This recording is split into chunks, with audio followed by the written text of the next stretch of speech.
তাই তোমার জন্য একটা সারপ্রাইজ আছে। কি সারপ্রাইজ? সুন্দর তো। It's for you. এই ঘড়িটার দাম কত পিউ? আবার তুমি দাম দাম শুরু করছো রঞ্জু। এই ঘড়িটার দাম 5 লাখ টাকা পিউ। এত দামি ঘড়ি আমি নিতে পারবো না। তুমি বারবার দামটাই দেখতেছো, তুমি আমার ভালোবাসাটা দেখতেছো না। মানে আমার ভালোবাসার কোনো মূল্য নেই তোমার কাছে? আমি একটা শখ করে তোমাকে জিনিস দিতে পারি না? আমি ঘড়ি নিতে পারবো না। তুমি এটা পরবা না? আমি এটা পরবো না। তুমি এটা পরবা না? আমি ঘড়ি পরবো না। আমি নিব না। নিতেই হবে না, তোমার পরতেই হবে না এই ঘড়ি।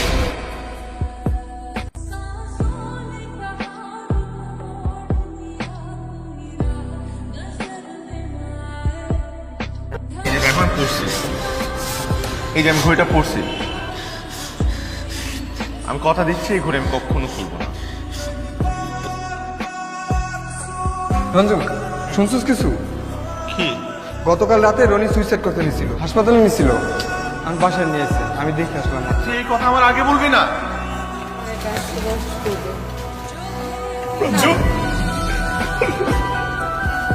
পিউ আমার কথাটা শোনো, আমার কথাটা শোনো প্লিজ। পিউ আমার কথাটা শোনো কেন শুনবো? কি শুনবো? প্লিজ, আমার কথা শোনো। এই চাকরিটার জন্য আমার বন্ধুটা মরতে বলছিল। আমার বন্ধুটার বাবা পঙ্গু হয়ে 4 বছর ধরে বিছানায় শোয়া। ছোট ভাই বোনের পড়াশোনা বন্ধ হয়ে গেছে, তো বাসা ভাড়া দিতে পারছে না। আমার বন্ধুটা সুইসাইড করতে গিয়েছিল। ওর এই চাকরিটা খুব প্রয়োজন, খুব। এটা তুমি ইন্টারভিউ না দিতে যে তোমার বন্ধুকে পাঠিয়েছো। তোমার এই চাকরিটা হলে না আমি তোমাকে আমার বাবার সাথে দেখা করাতে পারতাম। এখন সবকিছু উল্টাপাল্টা হয়ে গেল। আমি নিজের যোগ্যতায় চাকরি খুঁজে বের করব। আসসালামু আলাইকুম। ওয়ালাইকুম আসসালাম। বসো বসো বসো। মা, কফির ব্যবস্থা করবে?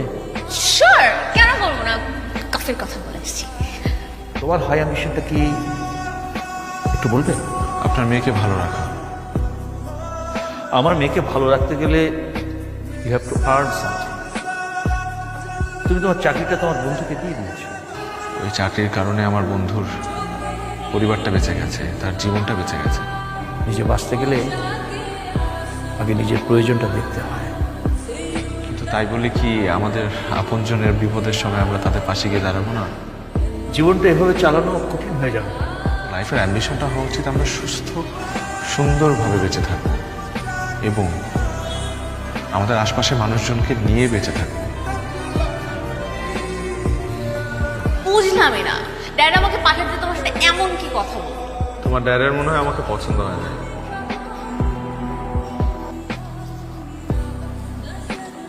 কিরে, মন খারাপ করে বসে আছিস কেন? বিয়ে তো হয়েছে, কিন্তু সংসার করব কি করে? আমার হাতে একটা টাকাও নেই।